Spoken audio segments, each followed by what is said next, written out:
అర్ధరాత్రి మరింత గాఢమైంది. ఆకాశంలో చంద్రుడు మేఘాల వెనక నుంచి కాస్త వెలుగునిచ్చి మళ్లీ అదృశ్యమవుతున్నాడు. అడవిలో పొగమంచు పరుచుకుంది. ప్రతి చెట్టు నీడ ఒక భూతంలా కనిపిస్తుంది. చీకటి మధ్య తన అడుగులను ఆపకుండా ముందుకు సాగుతున్నాడు మహారాజు విక్రమార్కుడు.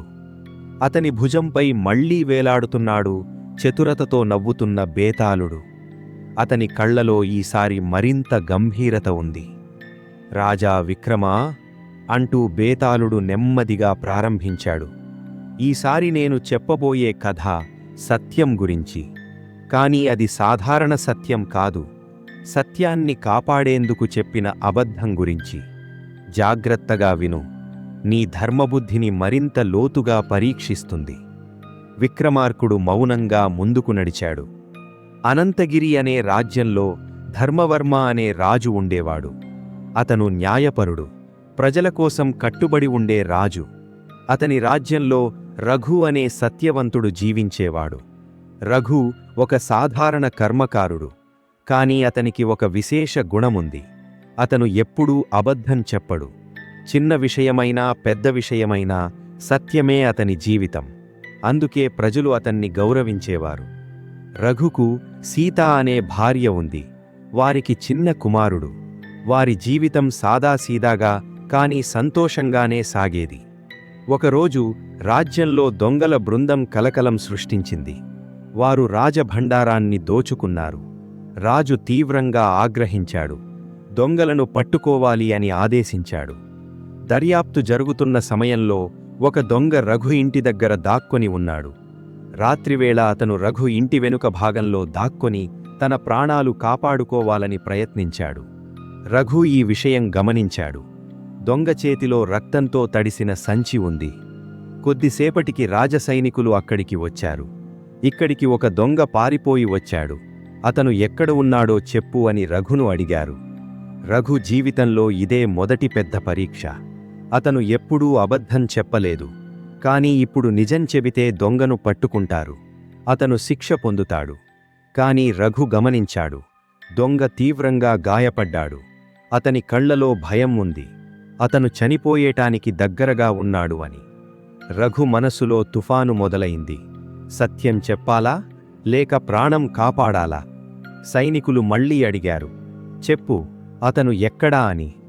రఘు క్షణం ఆలోచించి, నేను ఎవరినీ చూడలేదు అన్నాడు. అది అతని జీవితంలో మొదటి అబద్ధం.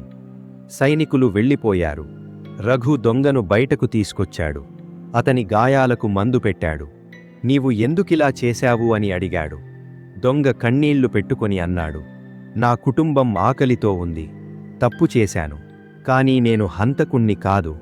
రఘు అతనికి కొంత ఆహారమిచ్చి ఉదయం గ్రామం విడిచి వెళ్ళిపోమని చెప్పాడు.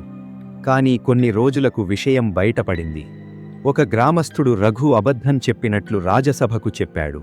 రఘును రాజు ముందు తీసుకువచ్చారు. రాజు ప్రశ్నించాడు, నీవు సత్యవంతుడివని పేరు ఉంది, అయితే ఎందుకు అబద్ధం చెప్పావు అన్నాడు. రఘు తలవంచి అన్నాడు, మహారాజా, నేను అబద్ధం చెప్పాను, కాని ఒక ప్రాణం కాపాడేందుకు. అతను గాయపడ్డాడు. అతను చనిపోయేవాడు. సభలో చర్చలు మొదలయ్యాయి.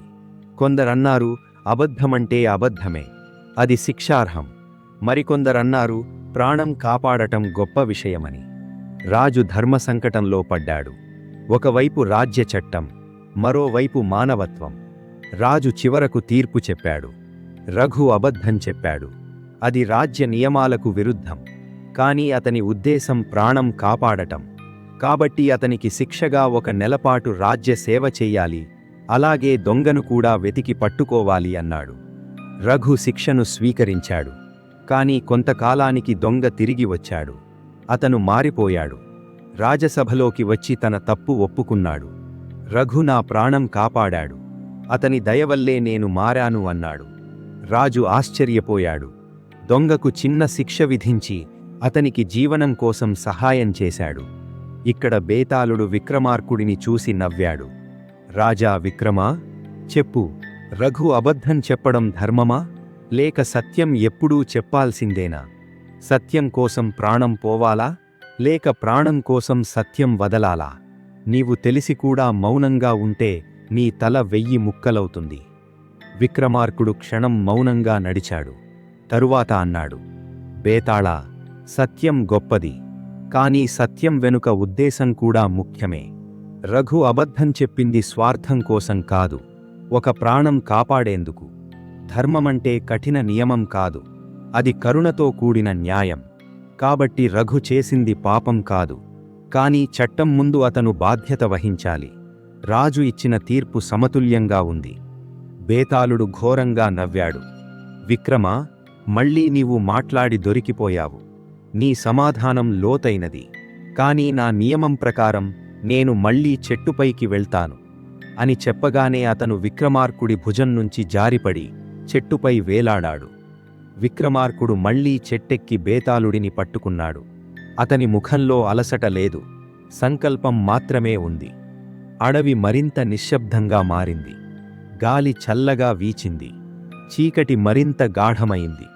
కాని విక్రమార్కుడి అడుగులు ఆగలేదు.